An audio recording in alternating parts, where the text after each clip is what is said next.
Bruno, we need to talk. Picture this. It's a normal day on the internet, minding your business, and suddenly you see Bruno Mars trending.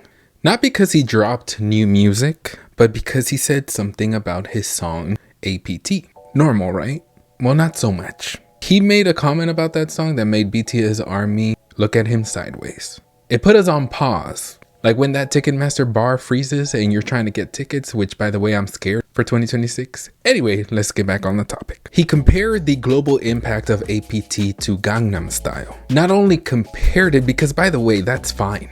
Like you can do that. Nobody's bugging about you comparing it. But it's the fact that he states nothing happened between then and now. Which got us thinking, what timeline are you living in? You know what I mean? This is 265 days a year. 265 days? Where the hell that bitch live at? So today we're unpacking why that statement is, let's call it what it is, selective history. And how the biggest global name in Korean music somehow got left out of that conversation, even though Bruno himself has interacted with them. So what did Bruno Mars say? What did he say? You might be asking. And I'm gonna give you the exact quote because we want to give facts here, and I'm not going to just paraphrase. I'm not just gonna assume or guess what he said. I have the article here and I'm gonna give you word for word what he said. So this is from a Billboard article titled Rosé and Bruno Mars Spill Secrets Behind the Making of APT, 2025's Biggest Global Hit. And the reason why I don't feel like I have to say every single thing, that's not really relevant to the point that I'm trying to make. This is the part where everybody's like, it's just not cool. Bruno Mars says, no one says it, but I feel like Rosie is the first time we've seen this. The last time we've seen something to this effect was Gangnam Style. I think that was an amazing thing to happen. This guy comes out and he's talking about Gangnam Style and the whole song is in Korean. And that's the learning lesson, the rock starness of that. This is what we do. This is how I talk. This is what we look like. This is how we're dancing over here. And watch me sweep the nation with this shit. And he did. APT with Rosie. I've never felt this before. I've never seen this before. Where Rosie is this Korean girl that introduced this thing to people who don't know about it, including myself. And that's been the most enjoyable part for me. Seeing everybody react, that is magic to watch. Now, look, it's totally fine for an artist to hype up their own project. We get it. The song is huge. There's no denying that. We're not here to undermine APT's success or shade it or anything like that. I've heard APT out in public. I've heard my little niece like it and sing along to it because it comes on. Like, it's completely fine. Nobody is here to attack the song or the success of the song. But Bruno didn't say, this feels like Gangnam Style to me, or this reminds me of that viral wave that happened back with Gangnam Style and Psy. He said, the last time we've seen something to this effect, I've never seen this before. As if nothing, literally nothing, has happened in Korean pop culture between 2012 and 2025. We love you, Bruno, but be serious for a second. Are you not ashamed of yourself? Are you not embarrassed? This is really embarrassing. Let's talk about the giant purple themed record-breaking elephant in the room, BTS.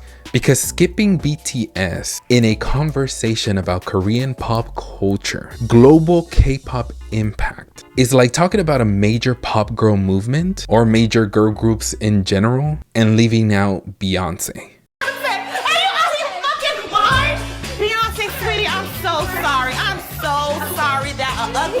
It's not just wrong, incorrect, it's structurally impossible. Between 2017 and 2022 especially, BTS didn't just go viral. They redesigned the global music industry. Here are just a few receipts. First Korean act to hit #1 on the Hot 100 chart multiple times.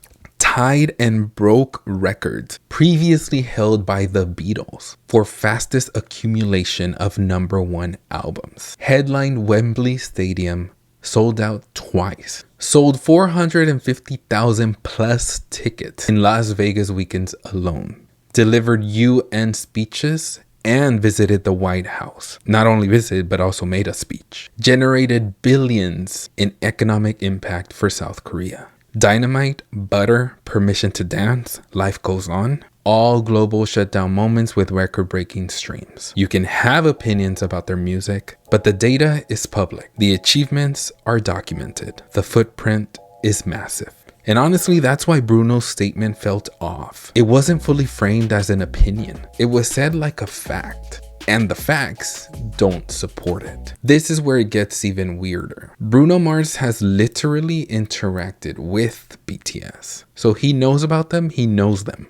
Not from afar, not from a distance. He knows the group exists. BTS has covered Bruno Mars songs. Jungkook has cited Bruno as an influence. They met backstage in Las Vegas and exchanged compliments, took pictures. Bruno actively followed their rise. Like, he tweeted about them, he thanked them, he shouted them out. So for him to act like nothing on the scale of Gangnam Style has happened while living inside the same industry ecosystem BTS restructured, it's like stepping over a national monument and saying, well, Pebble. And okay, let me sprinkle a little bit more context as to why I believe he said this. APT is currently nominated for multiple Grammys. So suddenly Bruno hyping up the song as the biggest thing since Gangnam Style, it doesn't feel as random and it aligns to, okay, this is Grammy promo. You're not getting it. It's not clocking to you.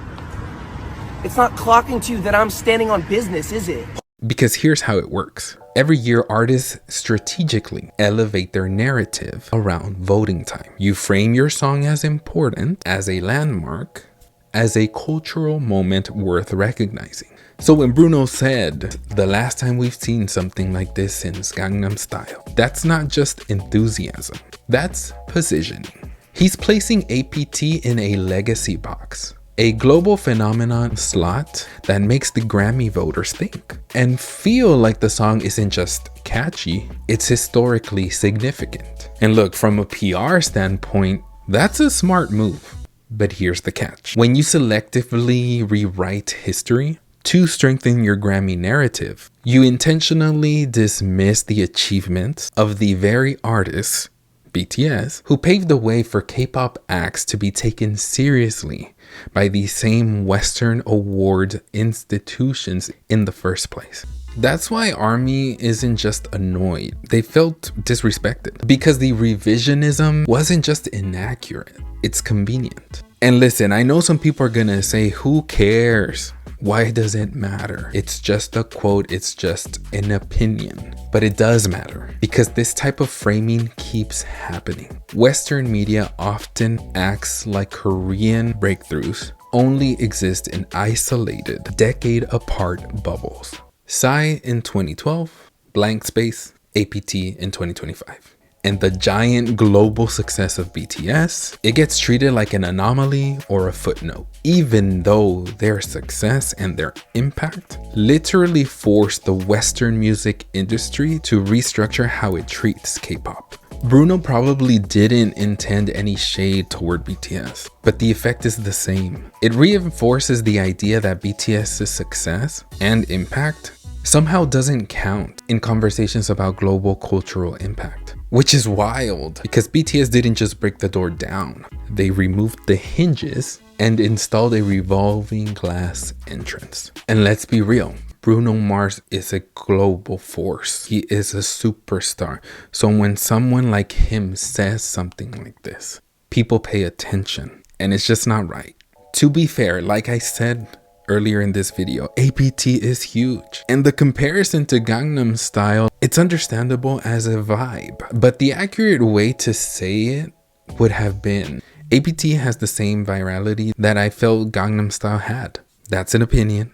That's valid. That's clear.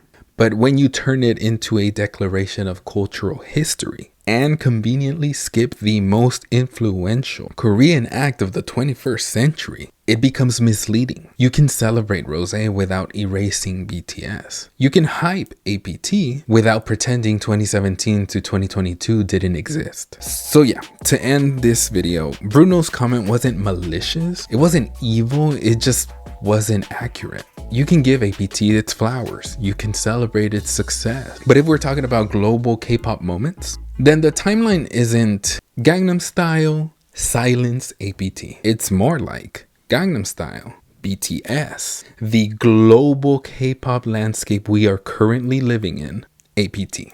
And pretending otherwise, yeah, the fans were right in calling it out. Everybody say no. Thank you guys for watching my video. Thank you so much. What do you think? Let me know in the comments below. Be respectful, no hate in the comments, or you will be blocked. Thanks again, guys. Like, comment, subscribe, share, and I'll catch you on the next one. Adios.